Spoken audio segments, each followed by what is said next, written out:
pour convaincre les revendeurs photo, il n'y a pas d'autre solution que de leur faire essayer la technologie HDR. C'est pour ça qu'on les a invités aujourd'hui, pour qu'ils puissent l'essayer, pour qu'ils en soient convaincus via ce concours photo. Donc on a organisé à Paris, au Studio Harcourt, qui est un lieu prestigieux de la photo, avec un thème très explicite, Paris et ses contrastes, pour justement qu'ils puissent se challenger eux-mêmes sur la technologie et s'assurer de la simplicité et du bon fonctionnement de ce que propose Casio. Chez Casio, donc, on a deux produits phares aujourd'hui sur la technologie HDR, le ZR100 et le ZR10. C'est les deux produits qu'on met en avant aujourd'hui. C'est notamment le ZR100 que les revendeurs photo ont essayé et c'est sur cet appareil-là qu'ils ont été convaincus.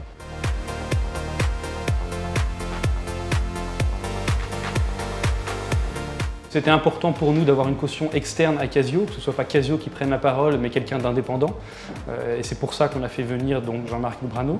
J'ai à côté de moi Jean-Marc Lubrano. J'ai été contacté par Casio qui m'a donc invité à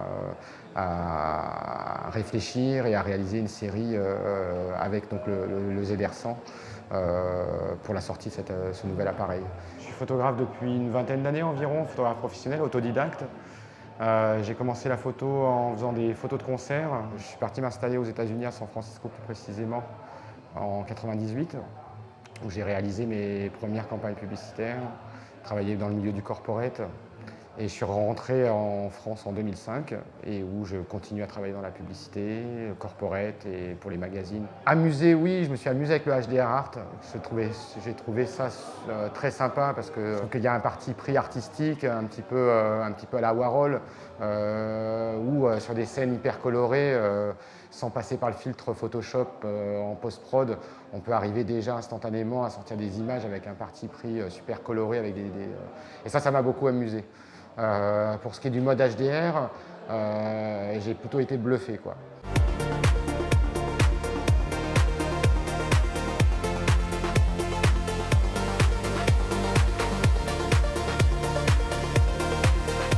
On a eu de très très beaux résultats au niveau du concours HDR, mais aussi HDR Art, de très très belles réussites. On a même été agréablement surpris par les vainqueurs, qui ont vraiment fait de très très très belles photos. Et je pense qu'eux aussi sont contents d'avoir joué le jeu. Ils sont contents aussi des prix, puisqu'ils gagnent pour la plupart une photo Harcourt, et pour le gagnant un voyage en Europe. Attends, elle est belle celle-là, ouais. Et en plus, ce qui est bien, c'est que c'est vraiment, là où c'est blanc, ça ressort vraiment. Et là, c'est vraiment un découpage qui est bien, ça met du relief, c'est super. Donc en réalité, le matin, on nous a confié un petit compact comme celui-là, le Casio. On nous a mis dans des situations lumineuses assez difficiles. Donc en l'occurrence, moi et mon groupe, on était à l'Opéra Garnier, l'Opéra de Paris. Et on a dû affronter des situations où il y avait à la fois beaucoup de lumière, à la fois des endroits très sombres. Et on avait pour consigne d'utiliser le mode HDR et le mode HDR Art. Donc la photo qui a été sélectionnée pour ma part, c'est la photo HDR classique, même si j'en ai fait beaucoup en art. Et pourquoi j'ai sélectionné celle-ci, c'est parce que justement l'appareil avait bien réussi à capter à la fois la lumière dégagée par les petites poupées et à la fois tout le côté sombre de ce qu'il y avait autour d'elles, puisqu'en réalité, elles étaient l'unique source de lumière. Donc je pense qu'un appareil classique, on n'aurait pas pu faire ça d'emblée, donc il aurait fallu normalement retoucher. J'ai trouvé ça assez intéressant justement de ne rien avoir à faire. On appuie sur le bouton et il gère à la fois les hautes lumières, les basses lumières.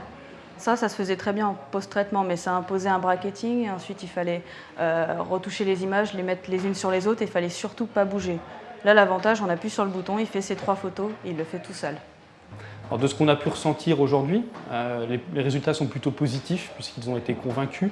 Beaucoup m'ont dit effectivement qu'ils ne connaissaient pas bien cette technologie d'une part, ensuite qu'ils étaient surpris de voir que c'était possible de la mettre dans un compact. Et après l'avoir essayé, je pense que la plupart des revendeurs photos ici présents sont convaincus et je pense qu'ils feront passer le message auprès des consommateurs finaux. Parce que je pense que c'est un bon produit, ça peut marcher.